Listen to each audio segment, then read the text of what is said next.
Bonjour, bonsoir, chères toutes, chers tous, heureux de vous retrouver dans cette nouvelle capsule. Je suis Elmancio Godson. Aujourd'hui, je voudrais vous parler d'un sujet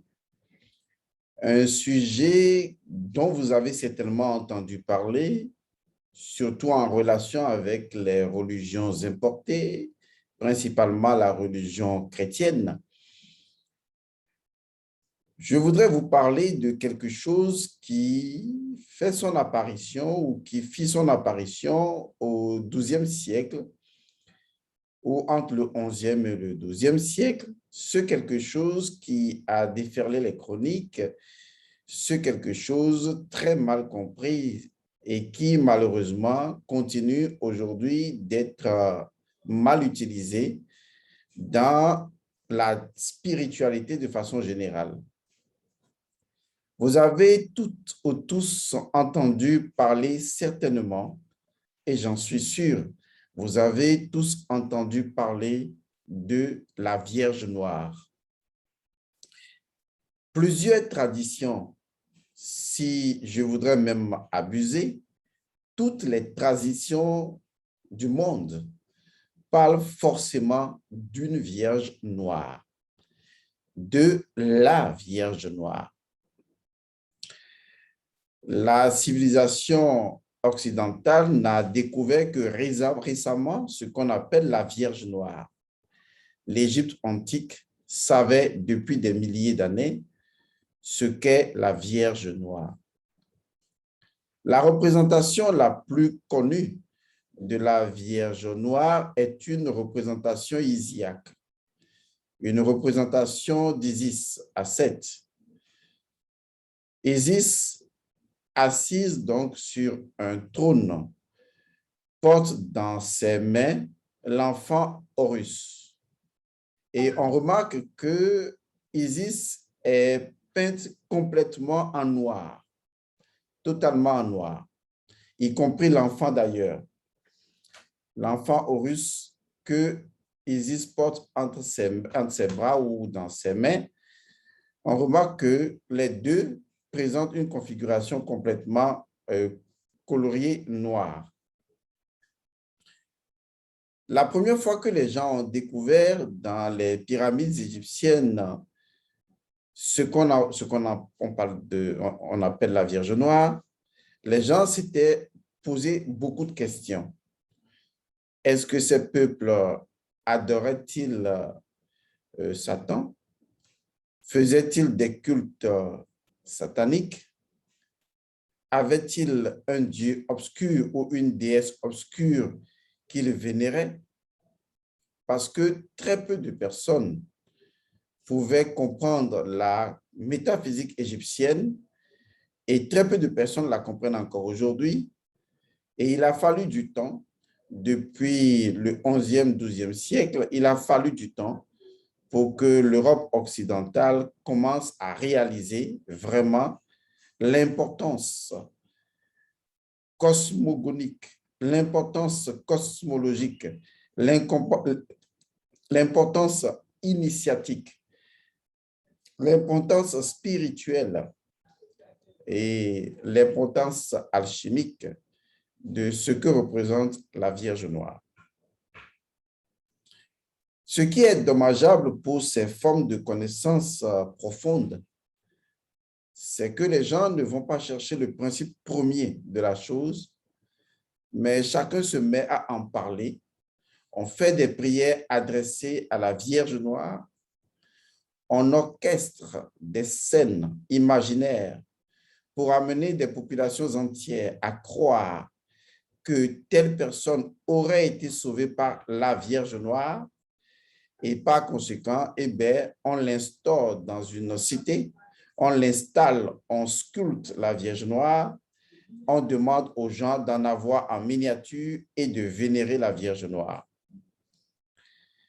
En fait, lorsque l'Église ou les religions importées sont limitées dans leur théâtre spirituel, à un moment donné, elles cherchent à créer quelque chose de nouveau, de sensationnel, pour haranguer les foules. Lorsque la foi qu'ils ont inventée, la croyance qu'ils ont fabriquée de toutes pièces, lorsque cette croyance ou ces croyances perdent pied et que l'Église ressent ou sent que son pouvoir est en train de s'amenuiser, eh bien, l'Église va chercher quelque chose. Même si cette chose possède un principe, l'Église ne se demande pas quel est ce principe. L'essentiel, c'est que l'Église va chercher les moyens, les voies et moyens pour faire de l'exposition, vente de certains principes initiatiques dans la perspective d'haranguer les foules et de fidéliser les fidèles. Il faut remarquer que le principe de la Vierge Noire n'est pas un phénomène théâtral. Ce n'est pas non plus une exposition amusante. Et ce n'est surtout pas quelque chose qu'il faut, comme on le constate aujourd'hui, aussi désacraliser juste pour faire du matu-vu ou du commerce spirituel. Le principe premier de la Vierge Noire remonte depuis l'aube des temps, depuis que les Égyptiens antiques avaient compris le principe premier du fonctionnement de la nature. Et quand je parle de la nature, je ne parle pas de ce que vous touchez comme les plantes, les arbres, l'océan. Ce n'est pas ça la nature. Ce sont les agrégats de la nature. C'est ce qu'on appelle généralement en philosophie la nature naturée. Mais il y a également la nature naturante, la nature profonde qui est faite de lois et qui gère la nature naturée. Et cette nature naturante elle-même ne peut se mettre en combinatoire pour gérer, créer la nature naturée si en fait cette nature naturante ne reposait pas sur son principe premier qu'on appelle tout simplement la natura. Ce que je voudrais vous expliquer ici, c'est ceci. La Vierge Noire, telle qu'elle est présentée aujourd'hui, est prostituée parce que ceux qui étaient censés détenir les arcanes premiers de la connaissance de la Vierge Noire, d'abord, ce sont des Égyptiens antiques et beaucoup de personnes ont caché cette connaissance et aujourd'hui, on n'a qu'une forme prostituée de la Vierge Noire. Si vous voulez en savoir plus, c'est très simple, sur la forme prostituée de la Vierge Noire, je vais vous donner quelques indices qui vont vous aider à comprendre que la Vierge Noire qu'on vous présente aujourd'hui est une forme carrément prostituée de la Vierge Noire authentique dans sa forme isiaque fondamentale portant le dieu Horus. Et cela a une signification profonde dans la cosmogonie égyptienne. Alors, revenons à ce qui est simple. Avant de venir, pas pour définir la Vierge Noire, parce que vous ne trouverez aucune définition qui lui corresponde, avant d'entrer dans la symbolique principielle et métaphysique de cette réalité, de cette nature, je vais tout simplement vous dire les indices qui permettent de reconnaître la prostituée Vierge Noire qui vous est présentée sous fond non seulement d'histoire inventée, abus de contrôle du monde, mais également fondée sur la falsification d'enseignements authentiques et originaux.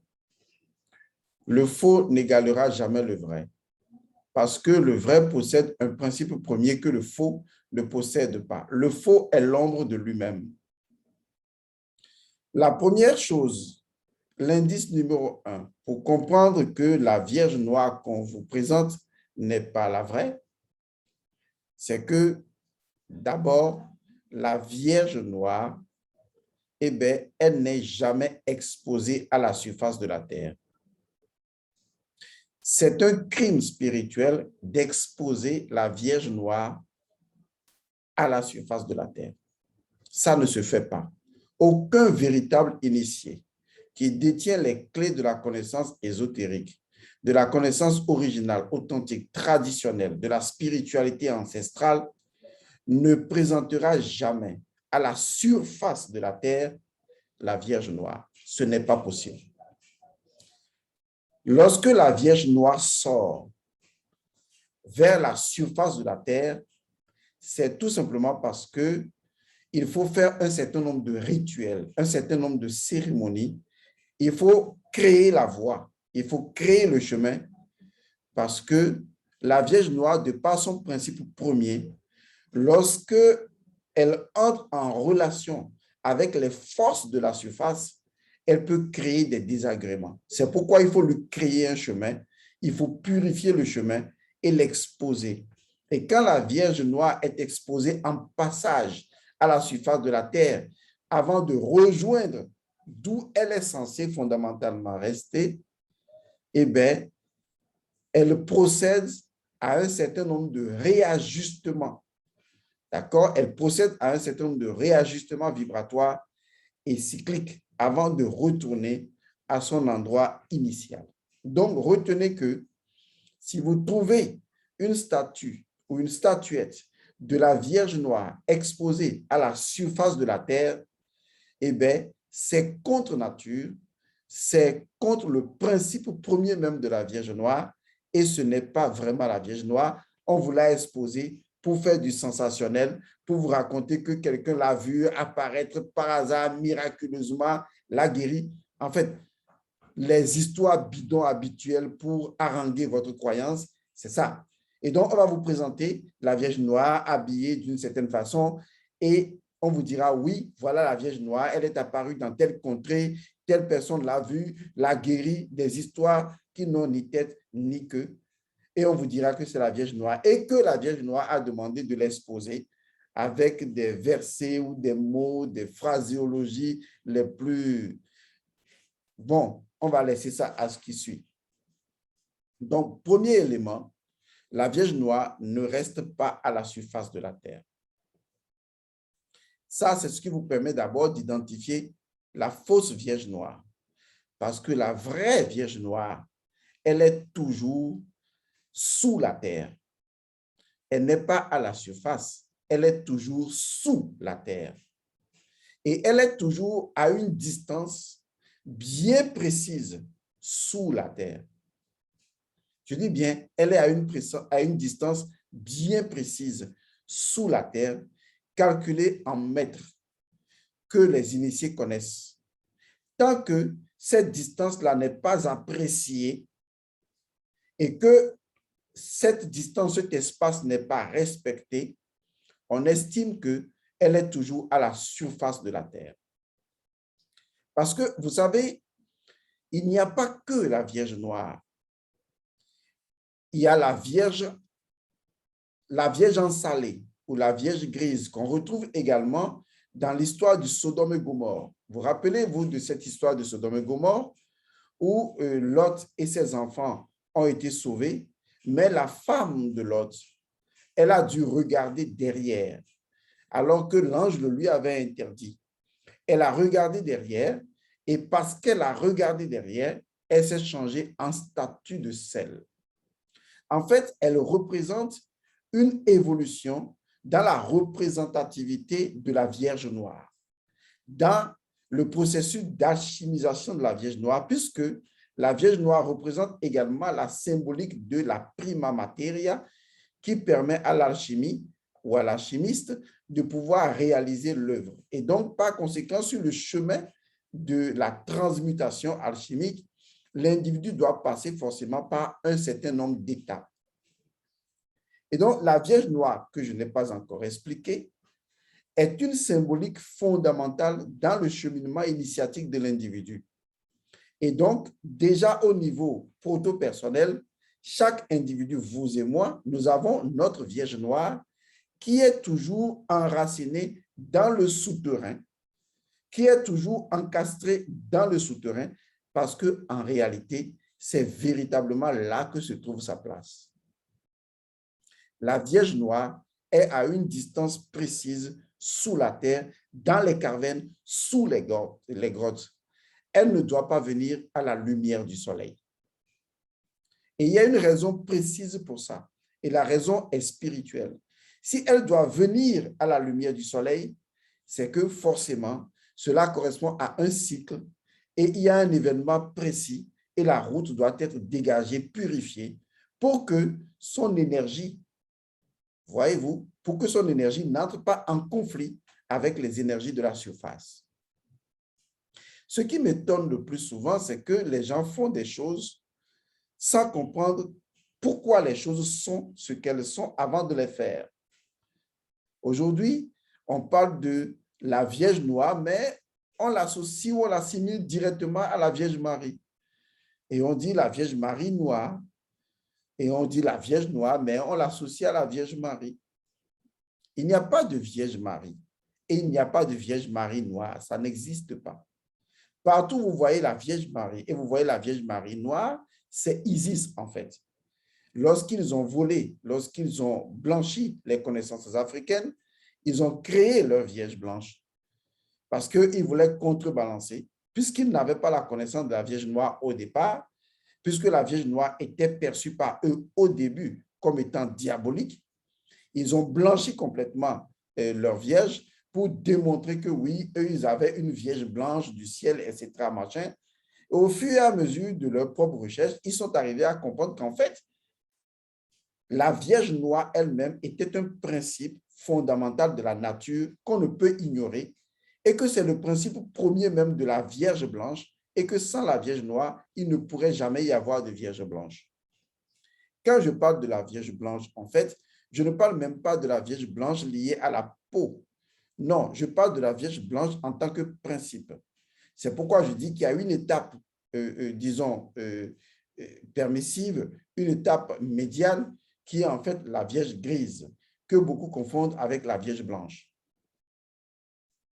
Il faut donc comprendre que le principe de la Vierge noire est authentiquement africain, détenu sous les pyramides africaines, parce que la Vierge noire est un principe fondamental que l'Africain avait déjà maîtrisé, parce que l'Africain a créé l'alchimie qui permet justement de transmuter l'énergie de la Vierge noire en une Vierge assimilable à la surface.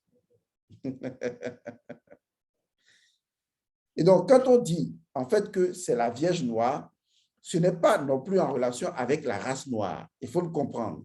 Ce n'est pas non plus en relation avec la race noire, c'est quelque chose de plus profond, de plus mystérieux, de plus mystique, de plus intéressant que ça.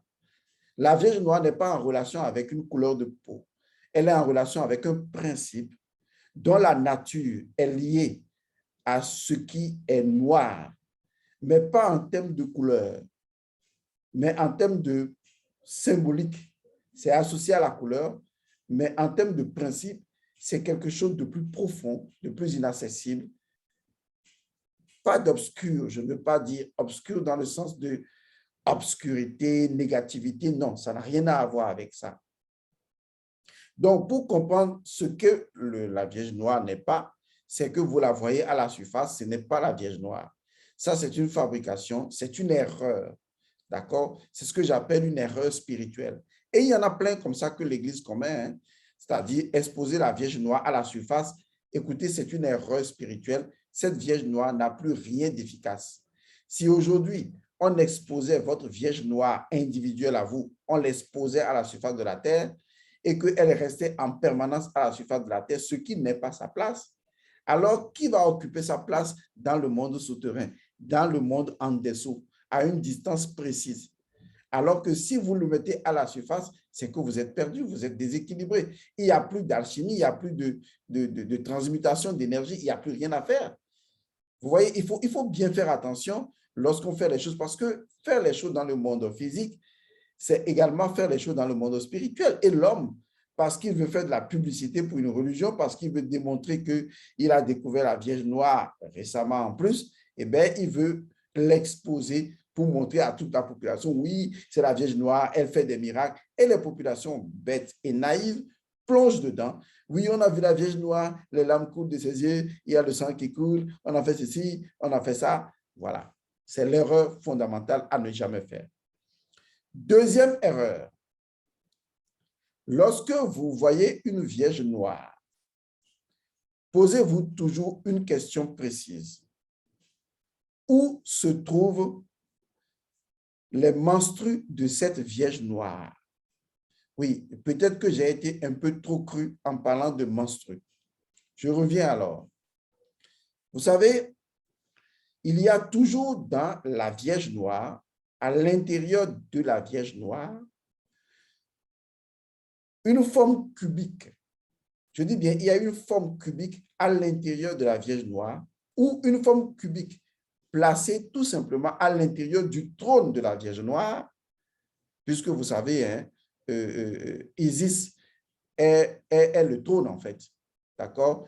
On l'appelle la dame du trône, donc on peut dire que Isis est le trône. Elle est le trône sur lequel, disons, Osiris s'assied. Elle porte le trône, elle est le trône, c'est pareil. Donc, que ce soit à l'intérieur de la Vierge noire ou que ce soit à l'intérieur du trône, il y a donc cette forme cubique rouge qui est placée à l'intérieur de la Vierge noire. Ceci est indispensable à l'équilibre même de l'énergie de la Vierge noire. Parce que le principe menstruel associé à l'utérus, qui est donc le tiet en l'Égypte antique et qui représente les menstrues, qui représente ce qui est rouge, le sang rouge, représente en réalité un élément important dans le travail ou dans la progression du travail spirituel et alchimique que la Vierge est censée faire. On ne peut pas dissocier cela de la couleur rouge, ce n'est pas possible. Est-ce que les Vierges noires qu'on vous présente possèdent une forme cubique à l'intérieur de ces Vierges-là où on retrouve justement du rouge? Même si ce n'est pas du rouge pur, même si ce n'est pas du rouge sombre, mais il faut que cela se rapproche de la couleur ocre. Et vous savez, dans l'Égypte antique, la couleur ocre est non seulement en relation avec la déesse Isis, mais également avec la Maat, qui représente également dans cette différenciation de couleurs, puisqu'il y a le rouge ocre, il y a le jaune ocre et tout. On voit le rouge ocre et le rouge sombre se rapprocher beaucoup plus des menstrues. Les menstrues qui représentent également le principe de fertilité des dieux, car en réalité, les dieux ne font l'amour que dans les menstrues. Les menstrues représentant également les 5 jours épagomènes, jours desquels les enfants de Nout et de Geb sont arrivés au monde.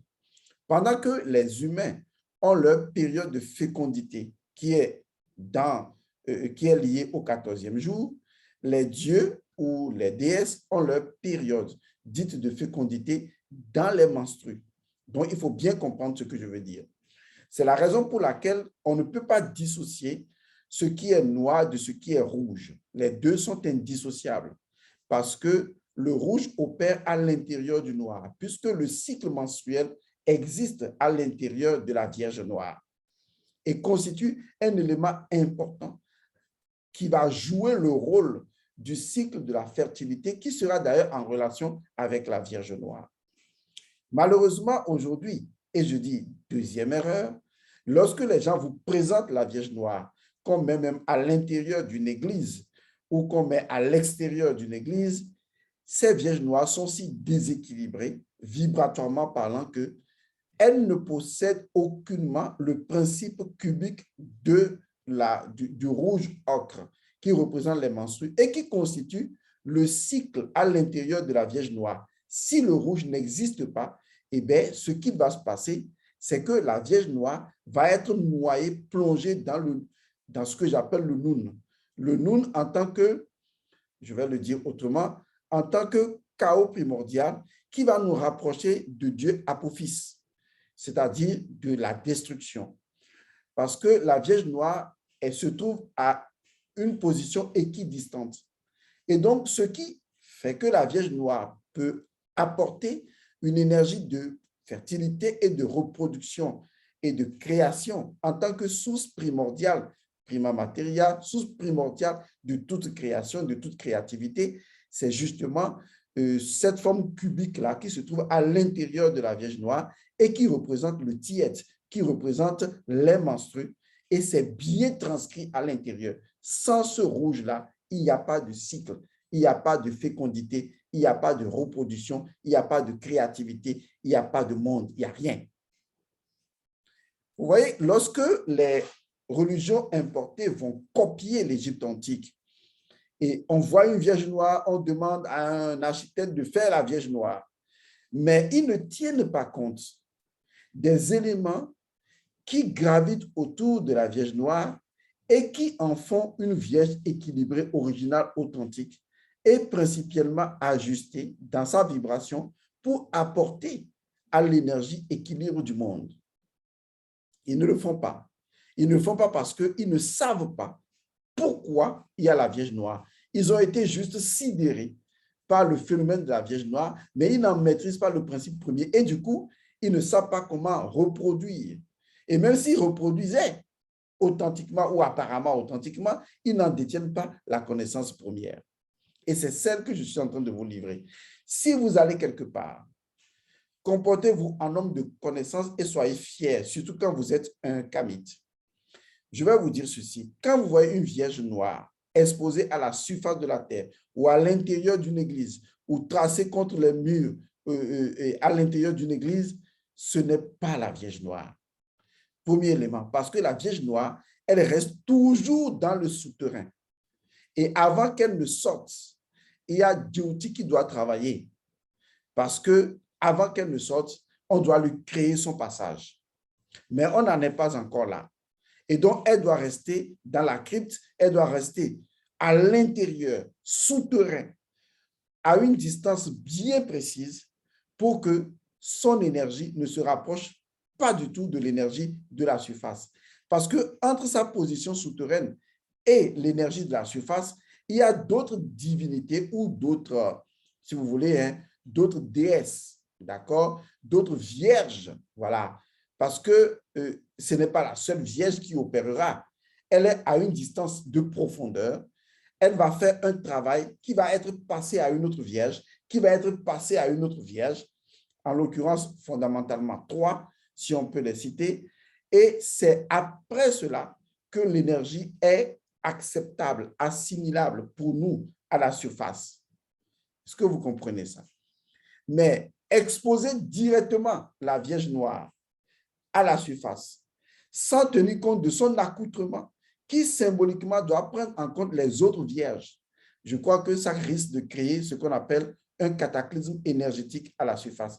Et vous suivez de telles randonnées en pensant que oui, on a parlé de vierge, c'est la beauté, c'est bien et tout.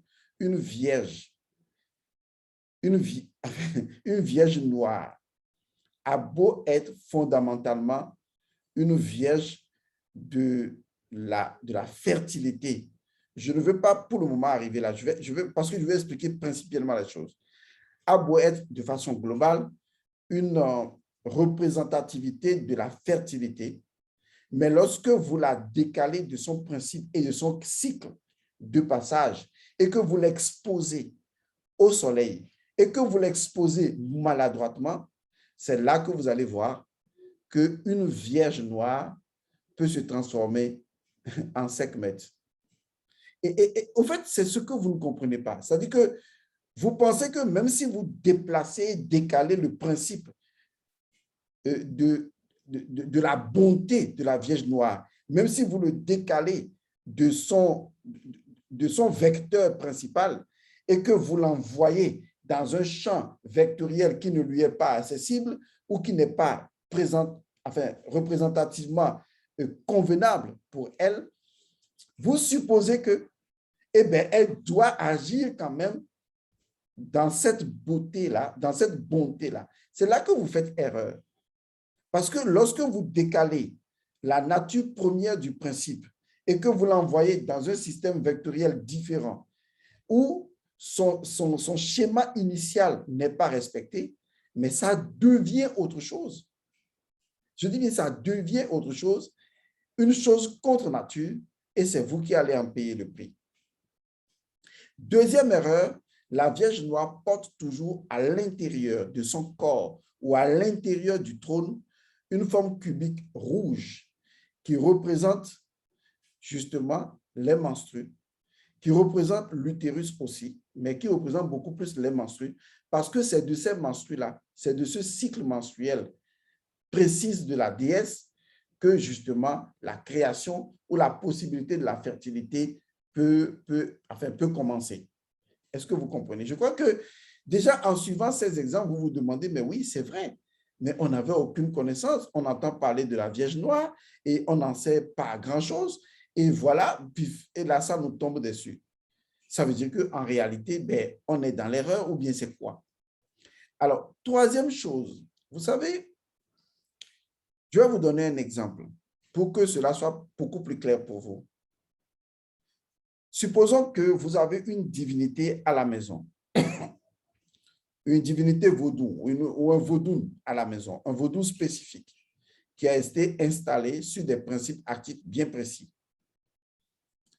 Et les pères de vos pères, y compris vous-même, vous avez adoré cette divinité avec des prières précises. Et un jour, peut-être vous êtes là ou peut-être après votre décès, votre enfant décide d'aller prier cette divinité-là, mais va prier cette divinité en faisant n'importe quelle prière. Je ne sais pas si je me fais comprendre. C'est-à-dire que à une divinité, une prière spécifique. À une divinité, une prière spécifique. Il faut comprendre cela, à savoir que il y a des déesses, enfin, il y a des divinités, mais dans le cas de Vierge noire, il y a des vierges, surtout la Vierge noire, on ne lui adresse pas n'importe quelle requête. On ne lui adresse pas n'importe quelle prière. Ça ne se fait pas. Et on ne s'approche pas de la Vierge noire de n'importe quelle façon. Ça ne se fait pas. On ne s'approche pas de la Vierge noire dans n'importe quel accoutrement. Ça ne se fait pas. Ce n'est pas faisable. Si votre Vierge noire, on peut lui adresser n'importe quelle prière, on peut lui demander n'importe quelle chose, on peut l'approcher avec n'importe quel accoutrement, je suis désolé, c'est tout simplement du théâtre, ce n'est pas la Vierge noire. Parce que la Vierge noire, regardez, je vais vous donner un exemple simple. Partons du principe que Isis est la Vierge noire, et c'est vrai également. Mais lorsque vous voyez Isis en tant que Vierge noire, portant même dans ses bras Horus, et que vous voyez Isis également dans une autre couleur, d'accord? Comme par exemple la couleur ocre, qui va représenter également la mat, ou dans une autre couleur, peut-être la couleur, la couleur verte, je dis ça comme ça. Ça veut dire qu'en réalité, nous ne sommes plus en face des mêmes principes actifs, même si nous semblons être en face de la même Isis. Mais en fait, principiellement, ce n'est plus la même Isis. Même si globalement, abusivement parlant, de façon générale, on parle toujours de Asset ou de Isis, mais en termes de principe actif, ce n'est plus la même chose. Et donc, c'est comme si je m'apprête à faire la danse de la divinité d'Ambala ou de Dan pour approcher, vous voyez, Baron Samedi, ou pour approcher, par exemple, une autre divinité, comme par exemple la divinité Sakwata, ou pour approcher la divinité Torosu. C'est-à-dire que je décide de faire la danse d'une divinité différente pour approcher une autre divinité. Même si cette même divinité-là, c'est la même, mais qui opère dans différents champs d'action différents, les principes actifs n'étant pas les mêmes, lorsque je le trouve dans un principe actif, je fais le rituel conséquent pour le toucher dans ce principe actif-là. Et si je dois le toucher dans l'autre principe actif, je fais un autre rituel pour le toucher dans l'autre principe actif. Maintenant, je donne un exemple de façon matérielle, physique. Vous avez votre mère, elle est à la maison. Elle est votre maman. Quand vous vous adressez à elle à la maison, elle est maman. Vous lui parlez, maman, j'ai besoin de ci, maman, voilà ceci, maman, papa m'a fait ça, mon frère m'a fait ça, ma soeur m'a fait ça. Vous parlez comme ça à maman et maman, elle est dans le salon, vous pouvez sauter sur ses cuisses, vous pouvez vous amuser avec maman, et bien c'est votre maman. Mais admettons que votre maman est également la présidente de la République. Et là, justement, elle est toujours votre maman. C'est là que vous comprendrez que même le fait d'être votre maman est un rôle, tout comme le fait d'être président de la République, c'est un rôle. Mais prenons l'exemple qu'elle est présidente de la République. Et vous allez lui rendre visite naturellement au boulot. Et vous rentrez naturellement dans son bureau. Mais est-ce que vous la traiterez de la même façon au bureau qu'à la maison? Certainement pas. Lorsque vous voulez voir votre mère au bureau, eh bien, il y a une procédure administrative. Et si elle est présidente de la République, mais il y a une procédure administrative parce que justement, on a besoin de laisser trace lorsqu'il y a des visites au sein de la présidence, même si c'est des visites de quelqu'un de la famille comme votre enfant. La procédure n'est pas la même. Mais à la maison, quand maman est à la maison, eh bien, c'est une autre procédure. Est-ce que vous voyez? C'est l'exemple le plus proche que je puisse vous donner pour essayer de vous faire comprendre que même si pour beaucoup de personnes, la Vierge noire est par exemple Isis, eh bien, ce n'est pas la même Isis. Dans son principe actif, quand elle est la déesse noire, elle est autre chose. Quand elle est Mars, elle est autre chose. Quand elle est une autre déesse, elle est autre chose. Et donc, on ne peut pas faire une prière adressée à la Mars, par exemple, et adresser la même prière à la Vierge noire. Ce n'est pas possible. On ne peut pas faire une prière adressée à la Vierge blanche et faire la même prière adressée à la Vierge noire. Ce n'est pas possible. C'est cette façon mélangée de faire les choses qui induit les gens dans une forme de corruption spirituelle de leur âme. Parce que pour eux, on parle de Vierge noire, on leur fait des prières, des litanies, et on leur dit, arrivez là-bas, récitez ça devant la Vierge noire, priez la Vierge noire, et chacun prie la Vierge noire. Je n'ai pas mangé aujourd'hui, mon mari n'est pas là, je n'ai pas trouvé de femme. Chacun raconte ce qu'il veut. Mais est-ce que vous savez quel est le principe actif de la Vierge noire? Est-ce que vous savez quel est le processus qui permet de l'approcher? L'Église est incapable de vous donner ça. Je vais vous dire une chose.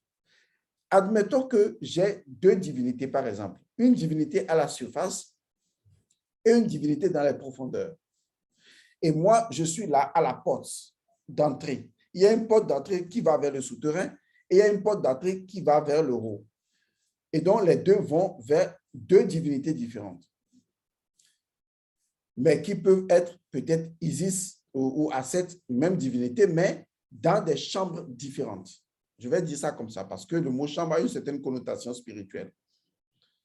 Lorsque je vais commencer à descendre dans le souterrain, eh bien, je vais adopter une autre démarche initiatique. Est-ce que vous voyez? Je vais entrer dans une autre démarche initiatique. Mais par contre, lorsque je vais faire une démarche vers la surface et cette divinité qui vit au milieu des hommes, en ce moment, eh bien, j'ai une autre démarche avec cette divinité-là. Mais si je dois aller rencontrer une divinité fondamentalement chtonienne à la racine, alors il y a quelque chose que je dois faire. Et la Vierge noire est une divinité non seulement extraordinairement formidable, très méconnue dans son principe premier, mais il faut faire attention, qui peut devenir extrêmement dangereuse. Elle ne devient pas dangereuse de son fait, mais elle devient dangereuse ou elle peut être dangereuse tout simplement parce que vous mésusez de son principe premier.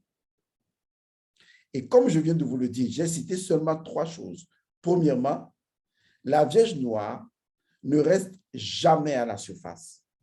C'est une erreur spirituelle de la mettre à la surface. Non, elle ne reste pas à la surface, la Vierge noire. La Vierge noire n'est pas en relation avec la peau, non. C'est son principe premier qui la veut ainsi. Deuxièmement, la Vierge noire est toujours porteuse du tiet, c'est-à-dire du principe qui incarne les menstrues et qui se trouve en forme cubique à l'intérieur, caché à l'intérieur de la Vierge noire, dans son utérus ou dans son dos ou dans le trône, puisque la Vierge représente également le trône qu'elle portera en tant qu'ascète. Elle est le trône sur lequel Osiris va s'asseoir. Et troisièmement, la Vierge noire n'est pas une vierge à qui ou à laquelle on adresse des prières conventionnelles, comme gérer les problèmes quotidiens, gérer les situations quotidiennes. Ce n'est pas à elle que ces types de communications spirituelles ou de demandes sont envoyés. La Vierge noire, dans son principe premier, a un rôle différent. Et donc, quand je parle de tout ça, je crois que ça commence à vous intéresser. Vous vous demandez, mais oui, finalement, qu'est-ce que la Vierge noire? Parce que justement, si je ne connais pas le principe premier de la Vierge noire, c'est tout à fait normal que je puisse l'utiliser maladroitement. Et je réalise peut-être maintenant qu'il n'y a pas que la Vierge noire, qu'il y a la Vierge blanche ou lumineuse, qu'il y a la Vierge grise et qu'il y a d'autres vierges, et que cela fait partie d'un processus de transmutation alchimique, de progression, et que également, je possède ma Vierge noire qui est à l'intérieur du tréfonds de mon sanctuaire, à l'intérieur de moi, au plus profond dans mon souterrain personnel. Et mon souterrain personnel, bon, je ne vais pas dire la chose autrement, mon souterrain personnel se trouve dans ma hanche. La hanche qui représente encore Jacob, d'accord? Parce que vous vous rappelez de l'histoire de Jacob là. Je vous ai déjà dit qu'un dieu ou une divinité agissant même sous la forme d'un être humain, lorsqu'il a une fonction ou un rôle, représente en même temps ce rôle. Jacob représente la hanche. Jacob représente la colonne vertébrale. Et c'est pour ça qu'on parle de l'échelle de Jacob, parce que Jacob représente la hanche et on ne peut pas dissocier la hanche de la colonne vertébrale, ce n'est pas possible. Or, la hanche représente la grotte. Si vous enlevez la peau d'un être humain et vous voyez son squelette, vous verrez que la hanche représente la grotte. Et que dans la grotte, il y a la profondeur de la grotte. Il y a un endroit précis où on trouve la Vierge noire. Donc, vous avez votre Vierge noire dans votre grotte souterraine, qui est votre hanche. Mais c'est ça, la symbolique. Et donc, adorer la Vierge noire doit être en cohérence, en relation avec une compréhension du principe premier de la Vierge noire et que vous en avez et de comment son principe actif marche. Ce que je déplore la plupart du temps, c'est que beaucoup de personnes ne veulent pas suivre la voie des ancêtres. La voie des ancêtres qu'on appelle la tradition ancestrale, elle est très simple. Elle n'est pas compliquée. Je l'ai tellement si bien expliqué que toutes les fois, je me répète en vous l'expliquant encore. Et vous verrez que pratiquement, je suis l'une des rares personnes, si ce n'est la seule personne, à vous conduire sur ce chemin. Et je comprends que vous ne comprenez pas encore. La tradition ancestrale, le cheminement ancestral est différent. Cela commence d'abord par la connaissance vraie du principe premier d'une chose. Si je ne connais pas le principe premier, le nom premier d'une chose, comment est-ce que je peux en établir son ordre? Car la connaissance de son principe premier est la seule chose qui me garantit l'ordre dans lequel la chose doit être. De façon précise, je suis peut-être quelqu'un, un organisateur de réunions présidentielles. Ou bien, j'invente ça, hein, je dis ça comme ça. Je suis peut-être un organisateur de réunions présidentielles ou de réunions VIP. Je suis censé savoir comment le protocole doit fonctionner. Lorsque les gens arrivent, où est-ce que chacun doit rester selon son rang et son grade? Et comment chacun doit prendre la parole? Et lorsqu'il s'agit de faire un discours et que celui pour qui j'organise la grande réunion, la grande conférence, doit prendre la parole, je suis censé lui dire que lorsque tu veux commencer ton discours, tu salues d'abord tel, avant d'arriver à telle personne. Ça fait toujours partie du protocole. Moi, ce n'est pas mon métier. Hein. Mon métier, c'est ce que je fais là. On est d'accord. Donc, ceux qui sont dans ce métier savent. Mais comment savent-ils que justement, telle personne doit s'asseoir à tel endroit et non à tel endroit selon le protocole? Simplement parce qu'ils connaissent le rang, le titre de la personne qui ici fait office de son principe premier. Donc, je sais que tu es ministre, tu t'assois ici. Je sais que tu es directeur de cabinet, tu t'assois là. Je sais que tu es, enfin, je dis n'importe quoi, disons, un conseiller présidentiel, tu dois t'asseoir là. Parce que si je ne mets pas les gens exactement à la place que les gens doivent occuper, je crée un désordre au cours de la réunion et il pourrait arriver que quelqu'un refuse de prendre la parole parce qu'on ne l'a pas respecté protocolairement dans son rang et dans son titre. Est-ce que vous voyez? C'est exactement la même chose qui se passe. Parce que lorsqu'on parle de protocole spirituel, c'est un accord entre le monde invisible et le monde visible pour pouvoir les mettre ensemble.